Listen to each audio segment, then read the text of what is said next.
اعوذ باللہ من الشیطان الرجیم بسم اللہ الرحمن الرحیم۔ میمونہ کی ڈائری کے معزز ناظرین و سامعین السلام علیکم۔ اس امید کے ساتھ اپنی اس ویڈیو کو آگے بڑھاؤں گی کہ انشاءاللہ آپ سب اللہ کے فضل و کرم سے اللہ کے حفظ و امان میں ہوں گے۔ پچھلے دنوں ایک خبر میری نظر سے گزری جس میں وزیر اعظم عمران خان صاحب کے بقول وہ اپنے گھر کا خرچہ خود دیتے ہیں، جتنی ان کی تنخواہ ہے اس میں ان کے گھر کا چولہا بھی نہیں جلتا۔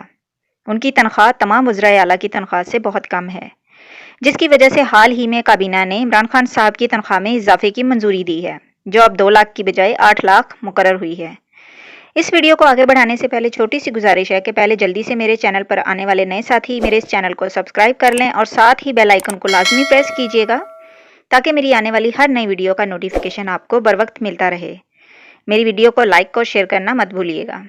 جناب وزیر اعظم صاحب، میرا آپ سے ایک سوال ہے کہ اگر آپ کا 2 لاکھ تنخواہ میں گھر کا گزارا نہیں ہو رہا تو سوچئے جو مزدور طبقہ ہے جو روز کے روز چند 100 کماتے ہیں یا جن کی تنخواہیں اب کمپنیوں نے نہ ہونے کے برابر کر دی ہیں، ان کو تو اتنی تنخواہیں شاید کمپنی اس لیے دے رہی ہے کہ وہ اپنے لیے اور اپنے گھر والوں کے لیے زہر خرید سکیں، کیونکہ آپ کا چولہا جب 2 لاکھ میں نہیں چل سکتا تو وہ لوگ کیا کریں؟ اس کا جواب آپ کے پاس کیا ہوگا؟ یقیناً اس کے جواب میں بھی آپ صرف یہی کہہ سکتے ہیں، لوگوں آپ نے گھبرانا نہیں ہے۔ کیا وہ ملک ریاست مدینہ بن سکتی ہے جہاں حکمران اور وزراء تو پوری عیاشیاں کریں، تنخواہیں لاکھوں میں لیں، اس کے علاوہ اور بھی بہت ساری نوازشات بھی ان کے لیے ہوں اور غریب غریب غریب غریب سے تر ہوتا چلا جائے؟ وہ ملک کبھی ریاست مدینہ نہیں بن سکتا، جہاں عوام کو بیوقوف بنانے کے لیے پیٹرول کی قیمتیں 2 روپے کم کر کے پھر انتہائی سنگ دلی کے ساتھ 10 سے 20 روپے کا یکدم اضافہ کر دیا جائے، جہاں بجلی کے یونٹ کو 4 روپے سے 18 روپے کی بلندیوں پر پہنچا دیا جائے، جہاں روٹی مہنگی اور عورت کی عزت اور زندگی سستی ہو جائے۔ گورنر صاحب نے تجزیہ کے دوران ایک چینل پر تبصرہ کرتے ہوئے بڑے فخر سے جواب دیا کہ وزیر اعظم صاحب نے اپنی تنخواہ میں گزارا نہ ہونے کا تذکرہ کر کے یہ بات واضح کر دی ہے کہ ان کو احساس ہے کہ مہنگائی بہت زیادہ ہے اور گزارا مشکل۔ ویسے محترم گورنر صاحب، آپ اگر لاکھوں میں تنخواہیں اور نوازشات کے باوجود بھی اگر مشکلات کا رونا رو رہے ہیں تو غریب کی بھوک اور تکلیف کو بھی محسوس کریں۔ آپ لوگ اپنی تنخواہیں لاکھوں کی بجائے 12 سے 15 ہزار ماہانہ مقرر کر کے عدل و انصاف کی مثال قائم کر کے دکھائیں۔ ریاست مدینہ کی بات کرنا اتنا ہی آسان مگر عمل کرنا ایسا ہے جیسے مٹھی میں ہوا کو قید کرنا۔ یہاں اقتدار کے لیے ہر کوئی مرا جاتا ہے، چاہے کسی کو مار کر، کسی کو لوٹ کر یا جھوٹ بول کر اقتدار کی کرسی مل جائے، باقی ملک یا عوام جائے باڑ میں، وہ کسی اذیت یا تکلیف سے گزرتے ہیں، اس کا کسی کو احساس تک نہیں ہوتا۔ اگرچہ خلفائے راشدین رضی اللہ تعالیٰ عنہ اور صحابہ کرام رضی اللہ تعالیٰ عنہ کی دور اقتدار کی بات کریں جن کی وجہ سے ریاست مدینہ قائم رہی ہے، ان میں اگر کسی کو خلیفہ یا امیر چننے کے لیے جب تمام علماء صحابہ کرام کا اجتماع ہوتا تو تمام صحابہ معزز جو ہوا کرتے تھے وہ چھپتے پھرتے ہوتے تھے کہ کہیں حکومت کا بوجھ ان کے کندھوں پر نہ رکھ دیا جائے، کیونکہ صحابہ کرام رضی اللہ تعالیٰ عنہ اس ذمہ داری اور اس بوجھ کو جانتے تھے۔ ان کو ڈر ہوتا تھا کہ ان کی خلافت میں اگر کوئی ظلم کا شکار ہو گیا تو اللہ کے حضور ان کی پکڑ ہوگی، مگر یہاں حکومت بنانے کے لیے ہر کوئی خود مرا جا رہا ہوتا ہے۔ حضرت عمر رضی اللہ تعالیٰ عنہ اپنی رعایا کی بھوک اور تکلیف کو دور کرنے کے لیے خود راتوں کو جاگ کر گلیوں میں گشت کیا کرتے تھے کہ کہیں کوئی بھوکا تو نہیں، اگر کوئی بھوکا ہوتا تو اپنی کمر مبارک پر اناج لاد کر ان کے گھر تک پہنچاتے اور خود کھانا پکا کر ان کو پیش کیا کرتے۔ یہاں تک کہ حضرت عمر رضی اللہ تعالیٰ عنہ اگر کسی کام سے مکتب خانے یا دربار میں زیادہ دیر تشریف رکھتے تو بیت المال کے تیل سے جلتے ہوئے چراغ کو بجھا دیتے اور اپنا چراغ جلا لیتے، پوچھنے پر بتاتے کہ بیت المال پر ریاست اور رعایا کا حق ہے، عمر کا نہیں۔ ایک مرتبہ حضرت عمر رضی اللہ تعالیٰ عنہ گھر تشریف لے گئے تو ان کی زوجہ محترمہ رضی اللہ تعالیٰ عنہ نے حلوہ بنایا ہوا تھا۔ جب انہوں نے آپ رضی اللہ تعالیٰ عنہ کو پیش کیا تو آپ نے پوچھا کہاں سے آیا، تو زوجہ محترمہ نے جواب دیا کافی دنوں سے میں روز کے خرچے سے تھوڑے تھوڑے پیسے جمع کر رہی تھی، جب جمع ہو گئے تو حلوہ بنا لیا۔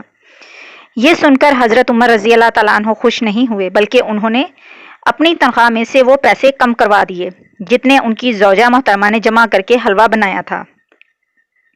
پوچھنے پر آپ رضی اللہ تعالیٰ عنہ نے جواب دیا کہ یہ پیسے میرے گھر کی ضرورت سے وافر تھے، حتیٰ کہ انہوں نے اپنی تنخواہ اور ایک مزدور کی تنخواہ برابر رکھی۔ انہوں نے اپنی تنخواہ کے مطابق مزدور کی تنخواہیں متعین کیں، مگر یہاں تو حکمران اپنی تنخواہیں لاکھوں میں رکھوا کر بھی گزارا نہیں ہوتا، اس کا رونا روتے ہیں کیا یہ حکمران اور وزراء ریاست مدینہ قائم کریں گے؟ کیا یہ خلفائے راشدین کی طرح اپنی راتوں کی نیندیں خراب کر کے گلیوں میں اپنی عوام کی تکلیفوں کو ڈھونڈ سکتے ہیں؟ کیا یہ اپنی تنخواہ اور مزدور کی تنخواہ برابر مقرر کر سکتے ہیں؟ کیا یہاں اسلامی قانون لاگو کر سکتے ہیں؟ کیا یہ حکمران اور وزراء جسے عوام کو لوڈ شیڈنگ کی اذیت برداشت کرنی پڑتی ہے، یہ لوگ اپنے محلوں میں بھی لوڈ شیڈنگ جیسی اذیت برداشت کر سکتے ہیں؟ کیا یہ حکمران اور وزراء اسلام کی رو کے تحت کسی بھی چیز کی فروخت پر اسلامی منافع نافذ کر سکتے ہیں، چاہے وہ پیٹرول ہو، آٹا ہو، دالیں ہوں یا بجلی؟ کیا یہ حکمران بیت المال میں موجود رقم کو ایمانداری سے عوام کی فلاح و بہبود کے لیے خرچ کر سکتے ہیں؟ کیا یہ حکمران حضرت عمر رضی اللہ تعالیٰ عنہ کی طرح یتیم، مسکین، بیوہ، معذور اور بے سہارا لوگوں کے لیے ماہانہ وظیفہ مقرر کر سکتے ہیں؟ کیا یہ حکمران خلفائے راشدین کی طرح کسی بھی ناگہانی آفت یا عذاب الہی نازل ہونے کی صورت میں صرف اور صرف اللہ کی بارگاہ میں سجدہ و سجود ہو کر اللہ سے مدد مانگنا سیکھتے ہیں؟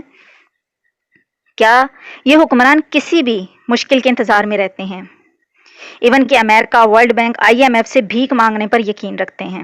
تو یقین مانیں یہ حکمران کبھی بھی اس ملک کو ریاست مدینہ نہیں بنا سکتے۔ کیا یہ حکمران نبی کریم صلی اللہ علیہ وسلم کی طرح ایک صحابی رضی اللہ تعالیٰ عنہ کے بدلہ لینے کے اصرار پر اپنی کمر مبارک چھڑی کھانے کے لیے پیش کر سکتے ہیں؟ یہاں تو ان سے کوئی تلخ سوال پوچھ لے تو ان کی پوری فیملی لاپتہ ہو جاتی ہیں۔ یہاں تو مظلوموں کو رات چلتے جان سے مار دیا جاتا ہے۔